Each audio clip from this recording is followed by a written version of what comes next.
Hola, ¿qué tal? Mi nombre es José de Jesús López Peñate, alumno del cuarto semestre de la licenciatura en Derecho por el Instituto de Investigaciones Jurídicas de la UNACH. En este video hablaré sobre el derecho hereditario. Primero, habría que hacer una diferenciación entre el derecho sucesorio y el derecho hereditario, ya que aunque son términos que suenan relativamente similares, en realidad tienen connotaciones distintas. El derecho sucesorio, por ejemplo, se refiere al conjunto de principios y normas jurídicas que regulan la transmisión de derechos, bienes y obligaciones de una persona fallecida a sus sucesores testamentarios o legítimos. Citando a de Ibarrola 2001, este es el patrimonio que perdura a través del cambio de su titular. Además, Pérez 2010 lo define como la sucesión de todos los bienes del difunto y de todos los derechos y obligaciones que no se extinguen por la muerte. Por otro lado, el derecho hereditario se enfoca muy específicamente en las obligaciones y también en los derechos transmitidos a los legatarios o herederos. Se refiere a la aceptación de la herencia y las responsabilidades adquiridas por parte de los herederos. Como menciona Ruggiero en 2019, el derecho hereditario tiene su fundamento racional en la necesidad de que la muerte no rompa con las relaciones de quien fallece, ya que la interrupción de tales relaciones podría afectar negativamente la economía general.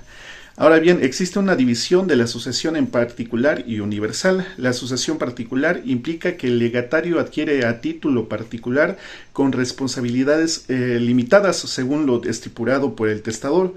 Por otro lado, la sucesión universal significa que el heredero adquiere a título universal y asume responsabilidades sobre las cargas de la herencia hasta donde alcance la cuantía de los bienes heredados. A su vez, el derecho hereditario no tiene efecto retroactivo, lo que quiere decir que los derechos de los herederos se activan con la muerte del propietario del bien y no antes, pues. Como sabemos, la herencia surge por causa de muerte, mortis causa. Lo explicaré de manera sencilla. En México, cuando alguien muere, la sucesión testamentaria es importante porque determina quién recibe sus cosas. Esto está regulado por el Código Civil Federal y también por los códigos civiles de cada estado. Y esto es relevante tanto legal como socialmente. Nuestra legislación nos dice cómo hacer un testamento y cómo se transmiten los bienes de una persona fallecida. Específicamente los artículos del 1281 al 1290 del Código Civil explican detalles sobre el testamento. Y aunque la sucesión mortis causa es un tema legal que suena complicado, en realidad no lo es tanto. Imaginemos esto, estamos en una situación en la que alguien importante para nosotros fallece, un familiar o alguien cercano. Ahora, ¿qué pasa con todas las cosas que tenía? ¿Con todo su patrimonio? ¿Quién las recibe? Bueno, ahí es donde entra la sucesión mortis causa. Existen dos especies de sucesión mortis causa que hemos visto a lo largo de esta subcompetencia 3. La primera es la sucesión testamentaria y la segunda la sucesión legítima. Analizaremos a continuación la primera. Bueno, recalco, sucede en el momento en que el titular de los bienes fallece. Esto puede ser debido a varias circunstancias como una tragedia, una enfermedad o alguna otra situación que resulte en la pérdida de la vida de esa persona. Una vez que el titular de los bienes fallece, su testamento entra en juego. Este es un documento legal en el que la persona expresa sus deseos sobre cómo quiere que se distribuyan sus bienes después de su muerte. Como mencionó de Ibarrola, la voluntad del testador se ejecuta después de su muerte, es decir, todas las decisiones y disposiciones que el testador haya dejado en su testamento comienzan a tener efecto una vez que ha fallecido. Ahora, si todo está claro y no hay disputas legales sobre el testamento, la sucesión puede proceder sin problemas. Los herederos, aquellos nombrados en el testamento para recibir los bienes del difunto o su patrimonio, adquieren derechos sobre la masa hereditaria. ¿Esto qué significa? Que tienen derecho a todos los bienes y propiedades que pues la persona fallecida dejó atrás, como si fuera un patrimonio común para compartir entre ellos. Arce 2011 nos dice que la sucesión testamentaria se basa en el acto jurídico llamado testamento. Una de las características de la sucesión hereditaria es la aceptación o renuncia, pues los herederos tienen la facultad de aceptar o renunciar a la herencia, lo que les otorga un grado pues de control sobre su situación legal. Con la aceptación, el heredero continúa la personalidad económica del difunto, lo que implica una sucesión en los derechos y obligaciones económicas. En caso de varios herederos, pues la representación recae en todos ellos, ¿no? Sí, en todos ellos. Es importante también señalar que hay otro tipo de sucesión que también desempeña un papel trascendental, significativo en el ámbito legal, y es la legítima.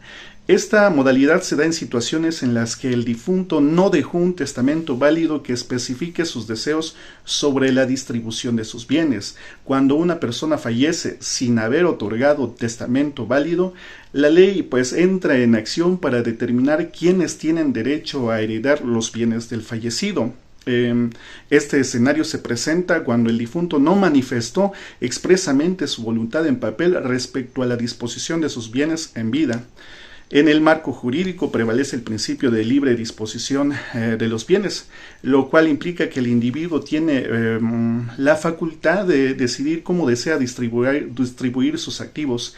La sucesión legítima entonces se inicia como una medida supletoria en ausencia de una disposición testamentaria válida. Es la ley a través de nuestra legislación la que establece pues los criterios y reglas para la distribución de estos bienes del fallecido entre sus herederos. Esta legislación pues busca determinar la voluntad presunta del difunto, priorizando el bienestar de los familiares más vulnerables, necesitados, y asegurando que los bienes no permanezcan inactivos, contribuyendo así a la economía y al mantenimiento del derecho a la propiedad. Como ya lo he dicho en mi ensayo de la actividad integradora pasada, la sucesión legítima se puede dar en estos casos: cuando el titular muere sin dejar un testamento, también cuando el testamento se pierde, o cuando el testamento es ineficaz, cuando el testamento se declara nulo, o cuando el testamento es anulado pues con posterioridad, también cuando se revoca el testamento, entre otras, ¿no? Cuando se da la situación de que la persona fallecida pues tiene deudas de por medio, los acreedores de la herencia tienen pues un papel activo en el derecho hereditario, ya que su objetivo es garantizar el pago de dichas deudas, tanto hereditarias como patrimoniales, de la sucesión. Uno de los temas que vimos también a lo largo de esta subcompetencia 3 es el de la delación de la herencia, la cual, según nuestra lectura realizada, se refiere al momento en que un heredero tiene la posibilidad concreta y actual de aceptar o renunciar a la misma. Sin embargo, existe una diferencia entre delación de apertura y la de la sucesión y la de adquisición. La apertura de la sucesión se refiere al momento del fallecimiento de una persona, cuando pues legalmente se abre la sucesión, pues, mientras que la delación de adquisición ocurre cuando los legatarios o herederos adquieren los bienes de la sucesión después de aceptar la herencia. Los sujetos del derecho hereditario son varios, entre ellos pues el autor, el heredero, los albaceas, interventores, los acreedores, deudores, en fin. Es importante también señalar que si no hay disputas legales sobre el testamento, la sucesión se realiza según se establece o es establecido por el autor. Pero en el caso de la sucesión legítima, es decir, cuando no existe un testamento o cuando éste no es válido o no cumple con los requisitos legales, se da una sucesión tramitada y supletoria de la testamentaria. Ahora finalmente hablaré sobre las reglas en común de la sucesión testamentaria y legítima. Cuando hablamos de reglas comunes en la sucesión hereditaria, nos referimos pues a las normas que pues comparten tanto la sucesión testamentaria como la legítima. Valga la redundancia, la regla más evidente es el momento en el que se activa cada tipo de sucesión después de la muerte del titular de los bienes, en ambos casos. También la sucesión representa la continuación de la personalidad económica del difunto, lo que significa que si hay varios herederos, todos comparten la responsabilidad. Es importante señalar que en ambas sucesiones el heredero no puede utilizar el dinero de la herencia para pagar sus propias deudas antes de liquidar las deudas hereditarias con los acreedores, si existen deudas. Ambas sucesiones también, tanto la testamentaria como legítima, están sujetas a disposiciones contenidas en el Código Civil Federal, aunque también pueden estar reguladas por las normas locales de cada estado, ¿no? En caso de nosotros en Chiapas. Esto significa que estas leyes estatales y federales pueden influir en cómo se llevan a cabo estos procesos. La capacidad para heredar es otro punto importante en ambas sucesiones, pues en ambas solo aquellas personas que no estén legalmente incapacitadas pueden heredar bienes. Esto garantiza que solo aquellos que son competentes legalmente puedan beneficiarse y gozar de una herencia. Además, los acreedores, como se ha dicho, tienen el derecho de reclamar el pago de las deudas a los herederos, pero siempre dentro de los límites de la herencia del difunto. Esto es que los herederos no pueden ser obligados a pagar más de lo que recibieron como parte de la herencia. Si bien es cierto que la sucesión legítima suele implicar un proceso pues más largo, también es posible que una sucesión testamentaria pues se retrase y sea un proceso también largo debido a diversas complicaciones. Estas dificultades pueden surgir en el ámbito legal, fiscal, personal, laboral, entre otros, no sé. En ocasiones el proceso de ejecución de una sucesión testamentaria puede alargarse debido a disputas entre los herederos, entre muchas otras cosas, ¿no? En el caso de que no hayan herederos, de que, por ejemplo, el titular de la herencia haya fallecido junto con sus hijos o con sus familiares y no haya a quien heredar, el Estado, en casos extremos, pues puede hacerse de esa herencia para que continúe pues el patrimonio de la persona fallecida.